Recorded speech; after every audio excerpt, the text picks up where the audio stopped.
So, we discussed that for many applications we need alternating current source which can give us some kind of a waveform where the voltage changes periodically with time at a desired frequency, and that kind of voltage signal is created by circuits which are called oscillator circuits.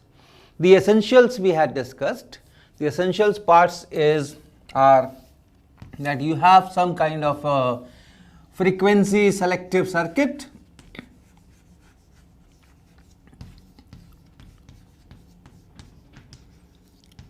also sometimes known as frequency selective filters, and what we discussed was this LC oscillations, LC circuit,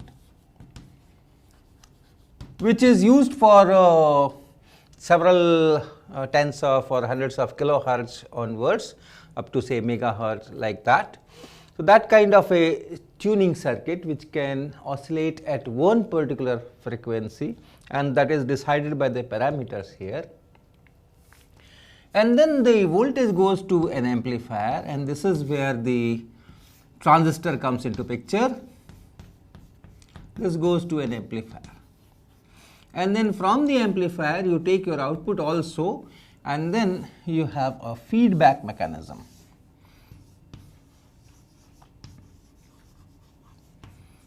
And this feedback circuit then gives signal. Whatever is lost here is compensated here, and therefore a positive feedback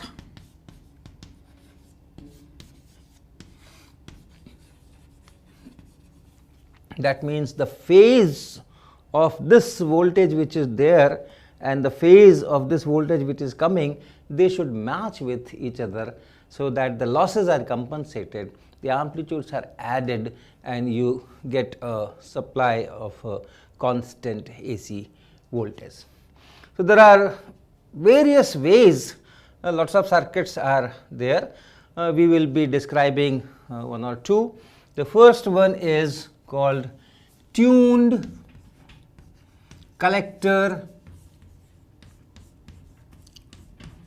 oscillator.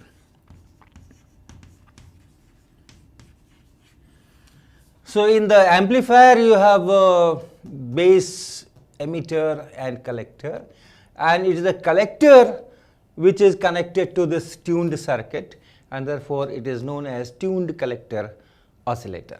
So, let me revise little bit of this amplifier, how we use transistor as an amplifier in common emitter mode, and then we will see how to put up these things.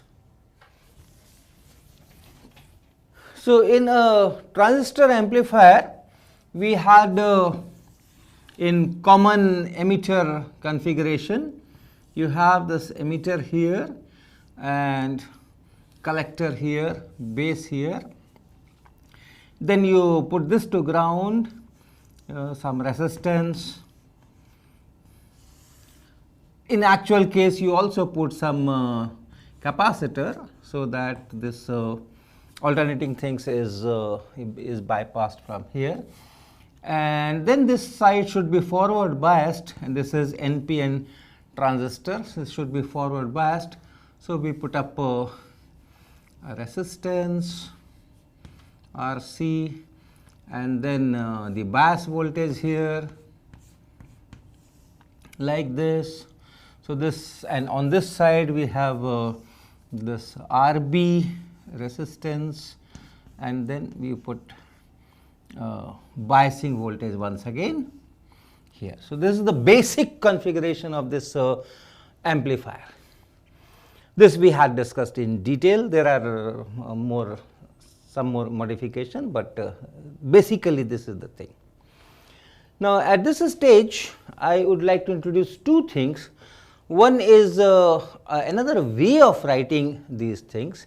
For example, if this RC is connected to this VCC here, this point is 0, this is all 0 potential, which we call ground. The ground itself is represented by the symbol of ground. So, what you can do is, this point is just ground, This point is just ground, and this point RCC is connected to this VCC.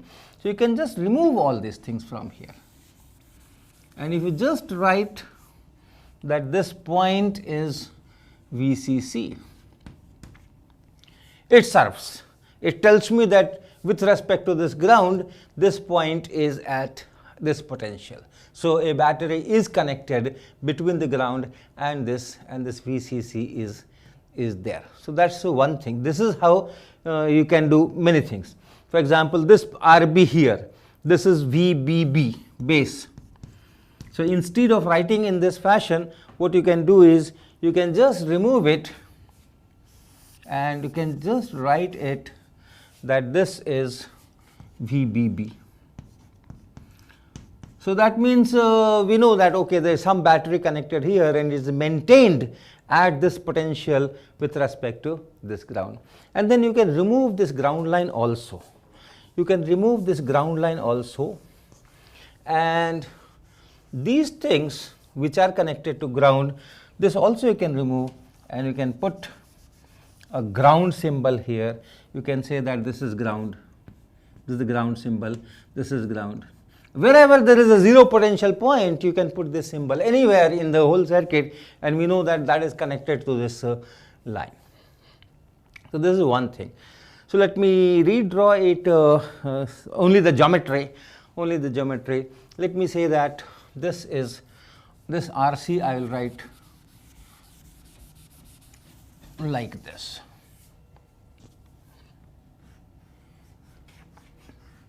In books you can see these kind of diagrams, that is why I am telling VCC. So this goes to RC and that goes to VCC. So this point and this point we have connected this biasing batteries here. That's one thing. Another thing is, instead of using two biasing batteries, one for this collector side and one for this base side, generally only one battery is used, that is this VCC, and from here only a part of it is taken to the base. So that configuration is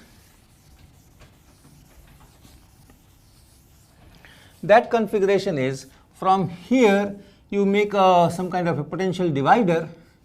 You take a resistance R1 and a resistance R2, and this is at ground. So you can connect it, or you can just write this way. This is also okay with us. This is also okay with us, or you wish you can connect all these things and make a line. That is also all right. But somewhere you have to, you should say that this is the ground line. So this is that ground. And then this VCC is falling on this R1 and R2, and then from here we can take to the base. In that case, I am not using another battery. That VBB is taken from this potential divider itself. So this whole thing is VCC, and then part of it is here, part of it is here, and this part is going into this. Another capacitor people put, that is for filtering out undesired AC. So this is a kind of amplifier circuit which is there. Now for putting that tuned circuit, where do I put the tuned circuit? So it is the collector, it is tuned collector. So this circuit, this tuning part, that oscillating part will be in this portion. So the circuit will be modified little bit.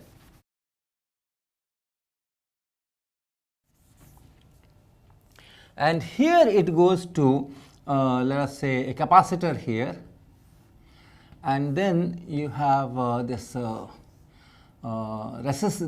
inductance here.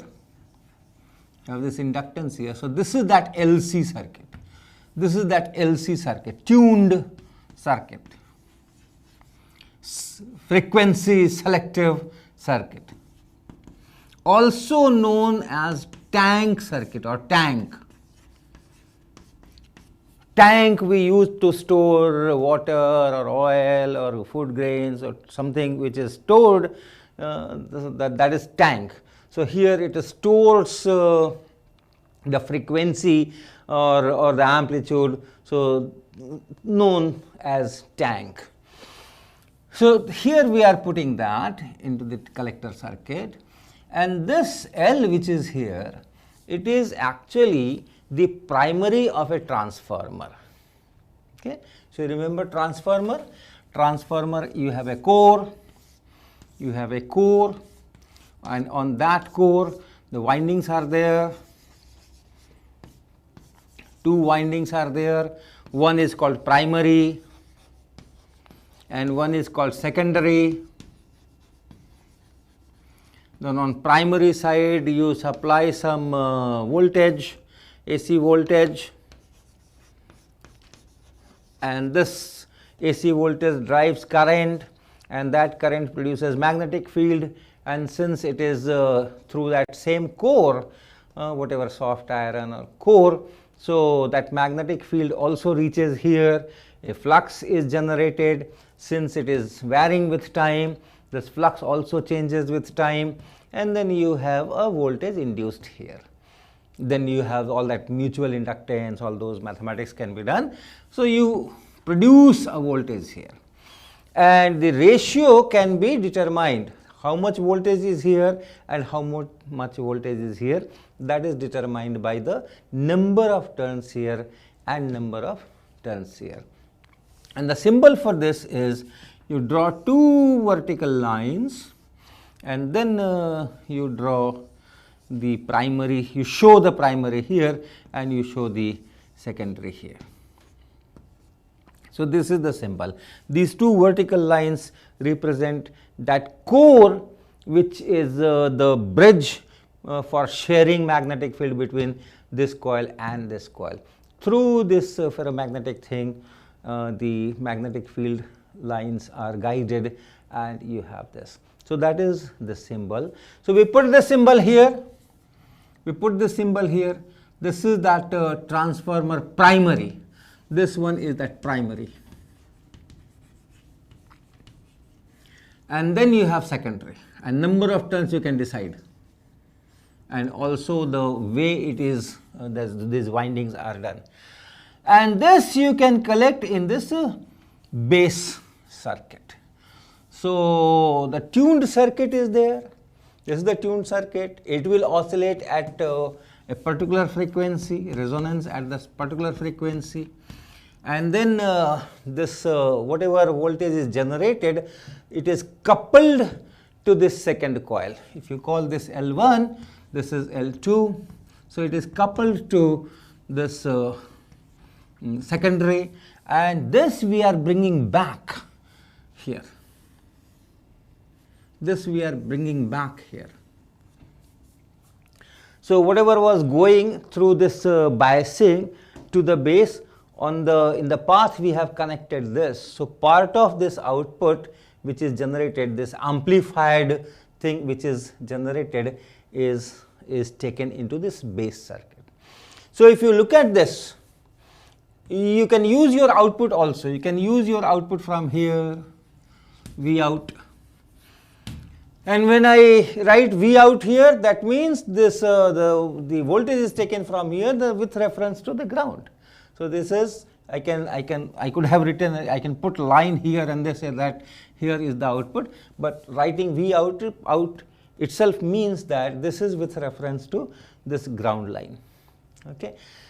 So the amplifier is putting its contribution here. So whatever is lost, whatever is gone is compensated from here. This amplifier is giving signal into it, and what it is amplifying? It is amplifying this signal. So we are not giving anything from outside. From outside we are not giving any AC signal. It is only this AC signal which is coming and which is going into it. So that is how that tuned circuit, and this is that feedback network, feedback circuit, and this is that amplifier. So all those three blocks in the diagram, they are implemented in this fashion. And how do we ensure that the phases are correct? Okay. So whatever is the oscillations here, from here when this transformer primary secondary, that coupling is made, then the winding, direction of winding ensures that there is a 180 degrees of phase change between this part and this part. So there is a 180 degrees of phase change, and then when this signal goes here and gets amplified, so you remember that in common emitter configuration, when this amplification takes place, then you have, by the way, I have not connected this thing to this circuit, you have to connect it here. So let us put a resistance and then connect it, so that this whole circuit has to be completed anyway. So yeah, so in that common emitter mode, when you do amplification, then the phase of the output signal and the input signal, they differ by pi, right? Because if this base biasing, this voltage increases and current increases, then on the other side the current in the collector circuit increases, and then the output voltage goes down. So there is a phase change of pi here, okay, here there is a phase change of pi,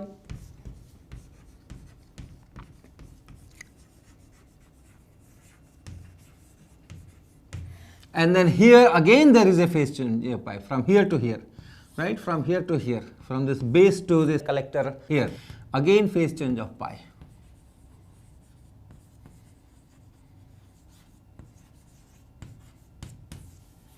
So twice this circuit is giving its output for feedback, and the phase change of pi is introduced here because of the transformer action, and then when it gets amplified and comes back here, another phase change of pi, and therefore what reaches here, it's same as what it is there at that moment. Okay, so this is how that positive feedback is ensured. So when the circuit is put on for the first time, wherever you have switch, okay, you can have a switch here. So initially there is no VCC, there is only one battery, so that means there is no biasing anywhere. If this switch is open, if I say that this VCC, I put a switch here and this VCC is open, that means this VCC means you have a battery out here, you have a battery out here. That's the meaning of this VCC, this VCC. So I can put a switch here. So if this switch is not closed, this battery is ineffective, and that means there is no current, nothing, no biasing, this is just on the table. So when you switch on the circuit for the first time, what will happen? Some current will flow. And if some current will flow, then something will happen, transistor will go into its active mode, and something will be amplified, whatever, so noise or that. But then when that reaches here, that noise or that random voltage change, right, when you switch on, the current starts, and then something goes there, something is amplified, some voltage goes there. So that is some kind of a random voltage change there, and that you can understand as a superposition of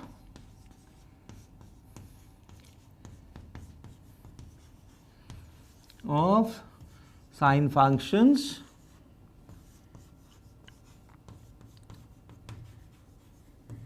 of various frequencies.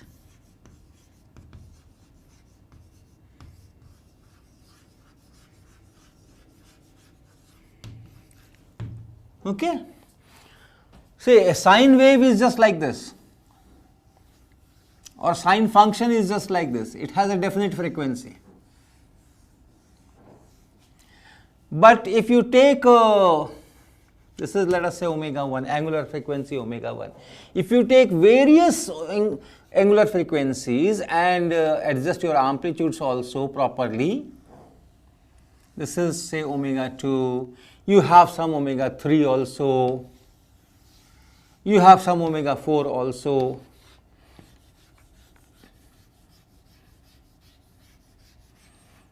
large number of appropriately chosen frequencies and appropriately chosen amplitudes. If you add all these things, you can produce varieties of waveforms.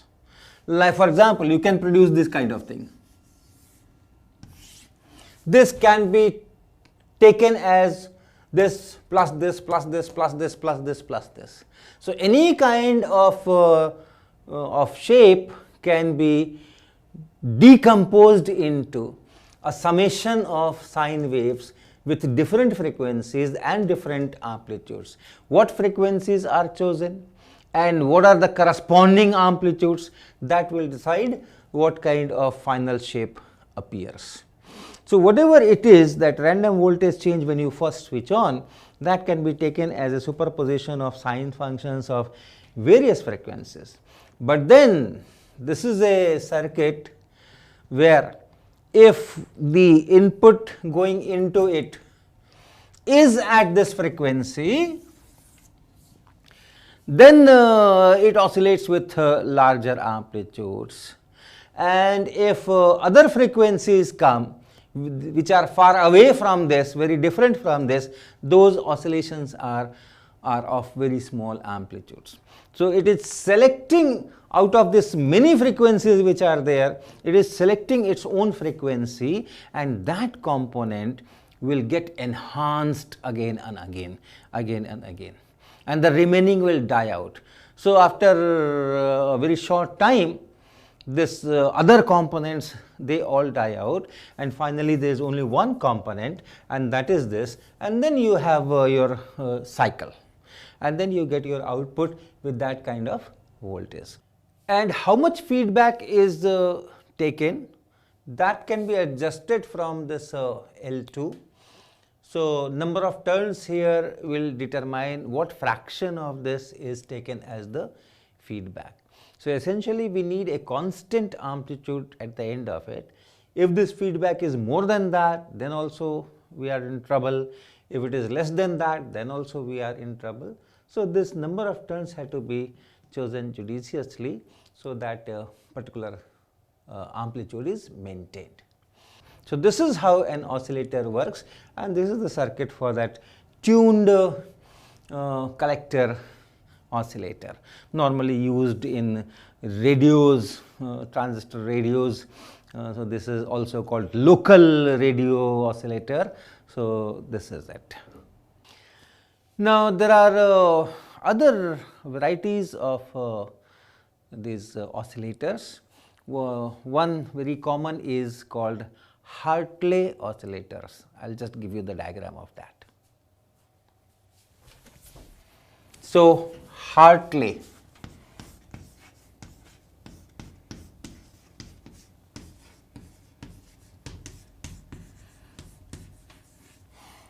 this is the name of the engineer who had designed it, American engineer, way back in 1915, but is still useful.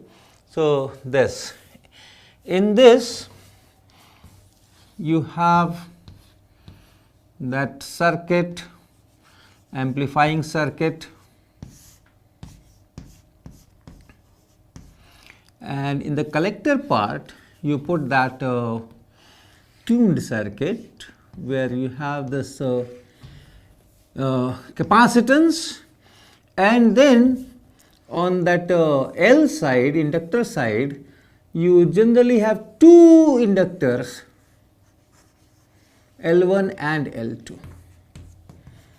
They may be wound on the same core, so they can be coupled with each other, or they can be separate also. So this L1 and this L2, and then you have your usual some RC and some VCC here, and from that VCC you make that potential divider.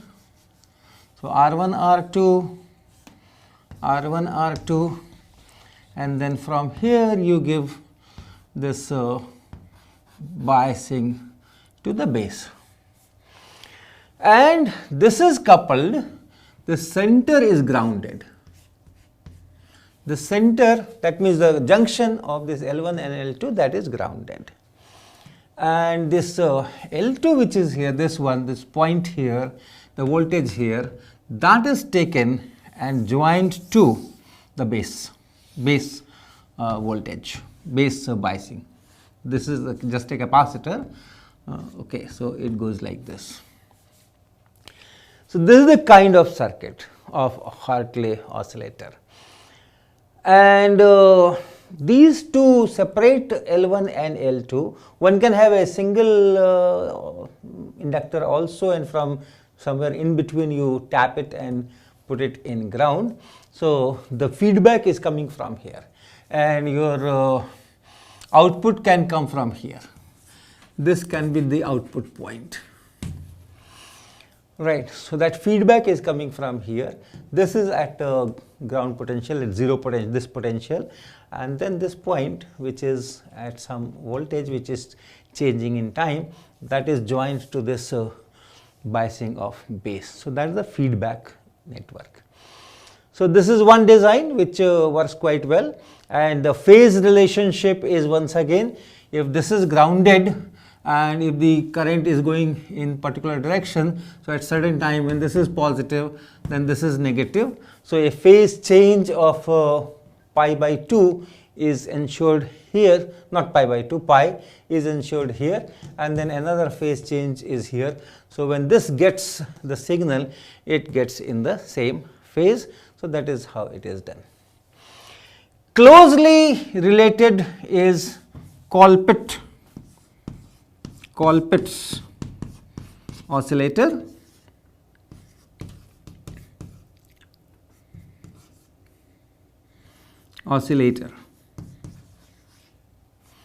So once again the same story. The only difference is that instead of two inductors and one capacitor, this circuit will have one inductor and two capacitors. Okay, so I can just modify this design itself. You will have an inductor here, and you will have two capacitors here. So you have an inductor here. This is L, and then you have two capacitors here, C1 and C2. So this also works well. This is known as Colpitt's oscillator. The resonant frequency in the case of Hartley, which is square root 1 over LC, and this L which was there, you had two of them, L1 and L2. You had two of them, L1 and L2. So L is equal to L1 plus L2 and plus the mutual inductance. So if there is a coupling between these two, which will happen if they are made on the same core, so that any magnetic field which is created because of that current easily reaches here. In that case, you will have a good mutual inductance, and then this must be taken into account.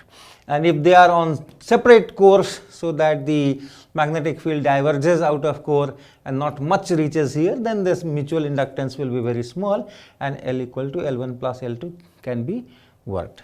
And in case of this Colpitt's, the resistances are there, the capacitances are there in series. So here again the same story, but then C has to be the series combination. So it will be C1 C2 and then divided by C1 plus C2 and whatever L is there. So this is how these things are determined. And how much will be the feedback, what fraction will go into the feedback, so that again is decided by this ratio C1 and C2, and for Hartley this ratio L1 and L2, because the same current is going. So the part which is here, which is going into feedback, and the part here which is going into the output, so that fraction will be just this ratio of L1 and L2, and similarly here that fraction will be the C1 and ratio of this C1 and C2, because the is the same. Once again they are series connection, so depending on what the reactances are, so that fraction voltage will be here and that fraction of voltage will be there. These are all AC things that we are talking.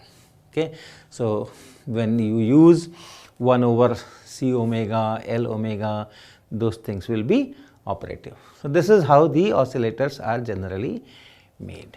So I'll stop here and we will start our last phase of this course, and that will be digital electronics.